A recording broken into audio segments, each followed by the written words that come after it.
Salut tout le monde et bienvenue sur le premier épisode de Démo 4 paroles. Alors, Démo 4 paroles, c'est un nouveau format que j'ai décidé de lancer, plutôt, qui sera disponible à la fois sur ma chaîne YouTube et sur mon compte Instagram. Donc, si vous êtes abonné à mon compte Instagram, allez sur ma chaîne YouTube. Et si vous êtes abonné sur ma chaîne YouTube, allez sur mon compte Instagram. Voilà, puisque ouais, je partage du contenu sur des deux côtés, donc ça peut être intéressant pour vous. Alors, pourquoi ce nouveau format? En fait, c'est simplement parce que assez souvent j'ai des choses qui me viennent dans la journée, mais c'est pas forcément des pensées ou des réflexions qui vont peut-être durer sur la longueur en termes de temps. Du coup, je me suis dit pourquoi ne pas faire des petites vidéos courtes pour partager ces concepts, enfin ces idées, ces perceptions, bref, ces pensées et réflexions qui me viennent au cours de la journée. Donc voilà, ce format est né.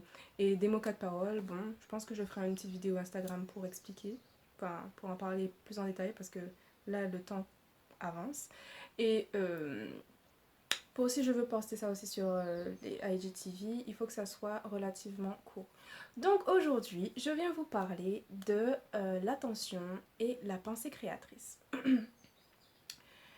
Ce matin, en fait, j'avais une réflexion sur la pensée créatrice et l'attention, en fait, dans la pensée créatrice. Pourquoi est-ce qu'on dit que la pensée est créatrice? C'est tout simplement parce que notre schéma de pensée, les pensées qu'on va avoir dans notre, oui, qu'on va avoir, vont définir ce vers quoi notre attention va se porter. Or, notre attention, c'est vraiment la clé de notre réalité.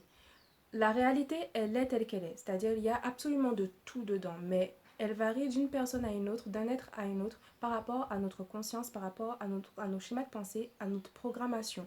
Donc, par rapport à ce vers quoi notre attention va se diriger.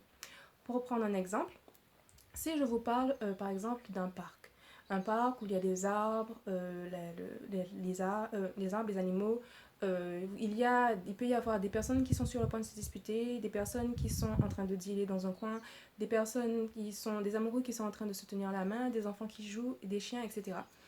Tout ça, c'est tel que c'est-à-dire que ça ne va pas cesser d'exister enfin, c'est tel que c'est. Voilà.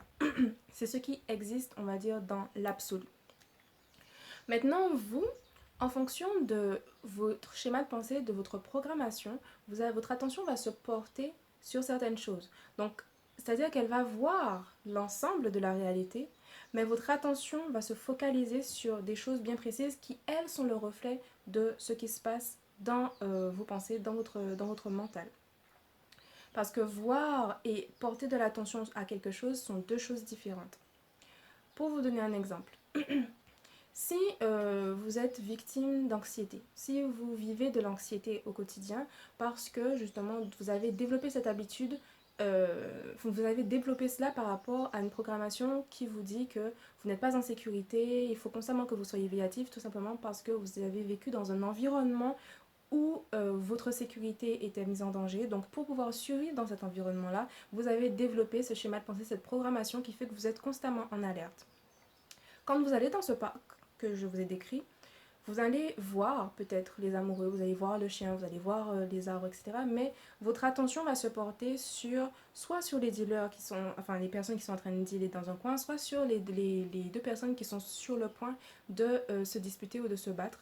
Parce que justement, c'est ce vers quoi votre attention est dirigée, parce que votre pensée vous dit, je ne suis pas en sécurité, il faut que je sois attentif à ce qui pourrait être un danger potentiel pour moi. Les amoureux ne sont pas un danger potentiel, les chiens n'est pas vraiment un danger potentiel, ni l'environnement naturel dans lequel, enfin, vous avez compris, n'est pas un danger potentiel. Mais en revanche, si la dispute dégénère, ça peut vous causer quelque chose. Surtout si c'est quelque chose qui fait écho à ce pourquoi vous avez développé ce type de pensée à la base. Donc, résultat, votre réalité va être quelque chose qui va vous générer énormément d'anxiété et vous aurez l'impression que vous ne pouvez pas être en sécurité dans le monde. Est-ce que c'est réel? Oui, c'est-à-dire c'est réel pour vous, c'est ce que vous voyez, ce que vous vivez, et personne ne peut vous dire le contraire. Mais est-ce que c'est possible de changer et de vivre dans un autre monde? Oui, parce que si au contraire vous faites le travail sur vous-même, ou si par exemple on prend une autre personne qui elle n'a pas eu à développer ce mécanisme de défense de scanner son environnement parce qu'elle se sentait en danger, elle quand elle ira et qu'elle se dit et que dans son esprit c'est aujourd'hui c'est une belle journée, je vois la beauté partout, je suis heureux, tout simplement ce sur quoi son attention va être portée, ce sera vers les choses qui vont valider cet état d'esprit. Donc elle va voir les animaux, elle va voir les enfants, elle va voir le chien, elle va voir les amoureux. Et ça va la valider dans son schéma de pensée qui lui dit qu'elle est en sécurité, qu'il y a la beauté autour d'elle. De la même manière que le fait que votre attention soit constamment portée sur les choses qui soient le reflet de votre esprit, ça va tout simplement créer un cercle vicieux où vous allez vous retrouver à avoir des preuves au final dans votre réalité par votre regard de vos schémas de pensée, et c'est ainsi de suite qu'on se retrouve dans un cycle. Voilà, je n'ai pas dire spirale mais un cycle. Alors, cependant, votre attention peut être portée, deux personnes avec deux états d'esprit différents peuvent être portées sur une même réalité, mais ne pas la vivre différemment. C'est-à-dire, comment dire, je vais vous donner l'exemple, ça va être beaucoup plus précis. Prenons la question de la présence des amoureux. Avec un état d'esprit où vous vous sentez, par exemple, vous vous sentez mal par rapport à votre propre situation, en mode soit mon couple est nul, ou alors je suis célibataire, c'est nul, personne ne m'aime, je ne vaux pas la peine, etc. Vous allez remarquer ce couple d'amoureux, mais votre schéma de pensée, vous pouvez avoir des pensées qui vont valider votre pensée par rapport à vous-même, vous dire ouais, regarde les, ils sont heureux et pas moi, et du coup c'est parce que je ne vaux pas la peine, etc., etc., ce qui va vous nourrir votre schéma de pensée. Si à contrario vous travaillez sur votre pensée qui vous dit, votre programmation qui vous dit que vous ne méritez pas l'amour et que vous n'êtes pas assez bien, blablabla, etc., pour cette même attention portée sur le couple d'amoureux, en fait, ce que vous allez voir, ce n'est pas quelque chose qui va vous invalider, mais plutôt quelque chose qui va vous valider dans le fait que c'est possible. Une forme d'appréciation de ce que c'est extérieurement.